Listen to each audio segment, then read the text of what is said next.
ویسے تو مشکل ہوتا ہے کوئی خبر اس ماحول میں آ جائے جس طرح کا ایک ماحول ہے جبر کا. البتہ اعظم سواتنی متنازع ٹویٹس کے 2 مقدمات سے بری کر دیے گئے ہیں. اب مقدمات سے بری اس لیے ہو گئے ہیں کیونکہ یہ مقدمات تھے جن میں ان کو گرفتار کیا گیا, کپڑے پھاڑے گئے تھے اور بڑا ظلم ہوا ان پر. وہ تھے سابق army chief general Qamar Javed Bajwa کے خلاف بات کرنے کے, کہ ٹویٹ کیا تھا اس لیے. اب باجوہ صاحب تو قصہ پارینہ ہو گئے ہیں, ان کی کہانی اب کہاں رہی, نہ وہ ہیں نہ جنرل فیض ہیں. تو اب لہٰذا ان کے خلاف جنہوں نے باتیں کیں ان کے لیے اب کوئی مسئلہ نہیں ہے, وہ چاہے تحریک انصاف سے ہوں کسی اور جماعت سے ہوں. تو یہ تو اب بری ہو گئے ہیں. ایک کلپ بڑا وائرل ہو رہا ہے اس وقت, تو یہ سوشل ڈیجیٹل میڈیا کے دور ہے تو وہ ایسے تو نہیں وائرل ہوتا, لوگ اس پر کیا کمنٹس کر رہے ہیں, کیا کہہ رہے ہیں جی لاجواب کر دیا فیصل چودھری نے, ایڈوکیٹ نے تحریک انصاف کے. غریزہ فاروقی صاحبہ نے سوال کیا پی ٹی آئی نے بغیر پڑھے آئینی ترمیم کا مسودہ کیسے مسترد کر دیا, 27ویں آئینی ترمیم کا, اس کا تو مسودہ آیا نہیں, تو بغیر پڑھے بغیر غور کیے بغیر سمجھے آپ نے کیسے مسترد کر دیا. تو فیصل چودھری صاحب فوراً بولے کہ جیسے آپ لوگ بغیر پڑھے اس کی وکالت کر رہے ہیں. تو بات ہی ختم ہو گئی. یہ سنیے گا. پی ٹی آئی نے بغیر ڈرافٹ کو دیکھے, بغیر پڑھے, بغیر ڈیبیٹ کیے پارلیمنٹ میں لا رہی ہے حکومت, اس کو ریجیکٹ کر دیا. تو بغیر دیکھے آپ ریجیکٹ کیسے کر سکتے ہیں؟ جس طرح سے بغیر دیکھے آپ لوگ وکالت کر رہے ہیں اس کی, جس طرح بغیر دیکھے آپ وکالت کر رہے ہیں اسی طرح. اچھا, نون لیگ کے اپنے لوگ کہہ رہے ہیں کہ بلاول نے جب ٹویٹ کیا ہمیں تو تب پتہ لگا کہ 27 ترمیم کوئی آ رہی ہے. تو یہ تو ان کا حال ہے, وہ بھی بغیر پڑھے بغیر کچھ کیے سب اس کی وکالت بھی کر رہے ہیں, اس کو کروانے کے لیے سر توڑ کوششیں بھی کر رہے ہیں. تو جب وہ یہ کر رہے ہیں تو آپ سوچئے کہ تحریک انصاف نہ کرے جی, وہ سب لائن میں لگ رہے ہیں. اور ایک اور خبر یہ ہے کہ فیصل واڈا آج اہم پیغام کے ساتھ مولانا فضل الرحمان صاحب سے ملاقات کر چکے ہیں. اور اب دیکھیں فضل الرحمان صاحب بھی لائن میں لگتے ہیں نہیں, سب کو لگنا پڑے گا اور کوئی حل ہی نہیں ہے یہاں پر. اور میں نے اس پر پوسٹ بھی کیا ہے ایکس پر کہ جی جو کچھ 26ویں آئین ترمیم کے بعد ہوا ہے, جتنی ترقی اور خوشحالی اس ملک میں آئی ہے 27ویں کے بعد وہ کئی گنا ہو جائے گی. اور اب یہ ملک آپ سمجھیں کہ یہ نہیں کہ ہم 40-50 سال میں عالمی معیشت بنیں گے, یہ 40-50 دنوں کا سفر ہو جائے گا. اتنی تیزی سے ہم نے 27ویں ترمیم کے بعد سفر کرنا ہے. تو آپ حیران ہو جائیں گے کہ کیا ہو رہا ہے. یہ تو ایسے جیسے کوئی راکٹ فضا میں جاتا ہے. اوف, احسن اقبال صاحب جو پروفیسر صاحب پلان پیش کرتے ہیں نا کہ ہو اتنے سالہ یہ ترقی کا پلان اور اڑان پاکستان, وہ ایسی اڑان ہونی ہے کہ جو 26ویں ترمیم آپ نے بھول جانی ہے, ایسی اڑان آنے والی ہے. اللہ تعالیٰ رحم کریں جی, بس دعا کیجیے گا کیونکہ ہوتا ہے نا اتنی تیز ہوگی اڑان کہ سنبھلنا مشکل ہو جائے گا. جنید افضل شاہی کو 3 سال سزا ہوئی تھی. یہ تحریک انصاف کے سابق رکن پنجاب اسمبلی ہیں, نوجوان ہیں, اور انہوں نے عدالت کے آگے سرنڈر کیا اور فیصل آباد کی انسداد دہشت گردی عدالت نے 9 مئی کیسز میں 3 سال قید کی سزا سنائی تھی. اب ظاہر ہے کہ سرنڈر کر دیا, گرفتار ہو گئے.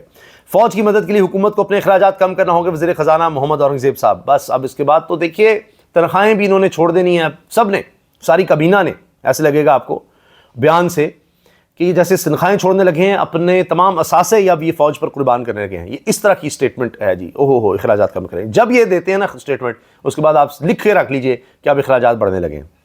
قرضوں پہ قرضے لیتے چلے جا رہے ہیں, قرضوں پر قرضے لیتے چلے جا رہے ہیں, اور اس کی تعداد بہت بڑھتی چلی جا رہی ہے. مریم نواز 1 ہفتے کے لیے برازیل کا تاریخی دورہ کرنے جا رہی ہیں, اور مریم اورنگزیب صاحبہ بھی ساتھ ہوں گی. اس میں کچھ خبریں ایسی بھی ہیں کہ یہ دورہ طویل ہو سکتا ہے, آگے وہ امریکہ جا سکتی ہیں, پھر دوبارہ برطانیہ جا سکتی ہیں, وہاں کچھ عرصہ وہ رک سکتی ہیں. ایک گرفتاری کی خبر ہے جی, یہ احمد جواد صاحب, یہ تحریک انصاف میں سابق سیکرٹری اطلاعات تھے, اور انہوں نے حکومت پر تنقید شروع کر دی. تو نیشنل سائبر کرائم ایجنسی نے اسلام آباد سے ان کو گرفتار کر لیا. یہ نون لیگ میں بھی رہے ہیں, تحریک انصاف چھوڑ کے نون لیگ میں گئے اور شہباز شریف کی کابینہ کا حصہ بن گئے تھے, غالباً پی ڈی ایم دور میں, اور ترجمان تھے, کوارڈینیٹر تھے, اس طرح سے شہباز شریف صاحب کے ساتھ بھی رہے. لیکن اب تنقید کی ہے اسی حکومت پر جس کا حصہ رہے, تو پھر اب ان کو بھی پکڑ لیا گیا, اسلام آباد سے گرفتاری ہو گئی ہے. تو یہاں یہی کچھ ہو رہا ہے, گرفتاریاں چل رہی ہیں, اور اس کو بڑی گرفتاری کہا جا رہا ہے کہ اسلام آباد سے یہ ایک بڑی گرفتاری ہوئی ہے. تو یہ جی اس وقت ملک کے حالات ہیں. 27ویں ترمیم کی گونج ہے جو پاس ہونے جا رہی ہے, اور اس کے بعد بس الامان الحفیظ, اللہ تعالیٰ رحم فرما دیں.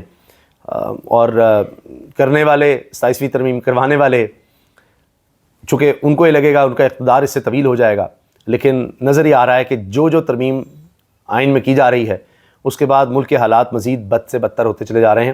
اور ابھی بھی دیکھ لیں گے جیسی 27ویں ترمیم ہوتی ہے, میں آپ سے عرض کر رہا ہوں, اور اسی بنیاد پر کہ جو بھی ترمیم انہوں نے آئین میں کی ہے اس کے بعد ہمارے ملک کے حالات, یہاں کے باسیوں کے حالات مزید خراب ہی ہوئے ہیں. تو نظر یہی آ رہا ہے کہ مزید خرابی پیدا ہونے جا رہی ہے, اور آپ دیکھ لیجئے کہ معیشت کا پہیہ الٹا گھوم رہا ہے, ریورس ہو رہا ہے, 1 ارب ڈالر تو ایک ایک کمپنی لے جا رہی ہے ملک سے, تو کیا بچے گا یہاں پر. اللہ حافظ.